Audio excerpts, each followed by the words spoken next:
যারা আল্লাহকে দৈনন্দিন 5 ওয়াক্ত ফরজ সালাতে সেজদা করে না তারা কত বড় অহংকারী চিন্তা করেন। যারা নামাজ পড়ে না দৈনন্দিন 5 ওয়াক্ত সালাত যে ব্যক্তি পড়ে না সে ব্যক্তি ইবলিসের অনুসারী।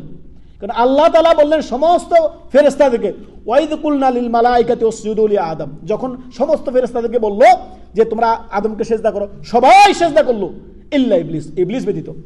ইবলিস আল্লাহর হুকুমকে অমান্য করলো। আর যারা দৈনন্দিন 5 ওয়াক্ত নামাজ পড়ে না একটা সেজদা দিতে ইবলিস অমান্য করলো, যে আমি সেজদা দিতে পারি না, সে নিজেকে অনেক বড় দাবি করে, অহংকার করে, অনেক অহংকার প্রদর্শন করে আল্লাহর সামনে। আল্লাহর হুকুমকে অহংকার করলো এবং আল্লাহর হুকুমকে কি করলো? ডিনাই করলো, প্রত্যাখ্যান করলো। এতে সে সারা কিয়ামত পর্যন্ত মরদুদ ইবলিস শয়তান, সে জাহান্নামের অধিবাসী। অতএব সতর্ক সাবধান থাকবেন। যারা 5 ওয়াক্ত নামাজ পড়ে না তারা কি আপনার ইবলিস শয়তানের অনুসারী না? প্রতিদিন মুআজ্জিন বলতেছে হাইয়া আলাস সালাহ হাইয়া আলাল ফালাহ, সে কথা শুনে উল্টো পালাচ্ছে, মসজিদের দিকে আসে না।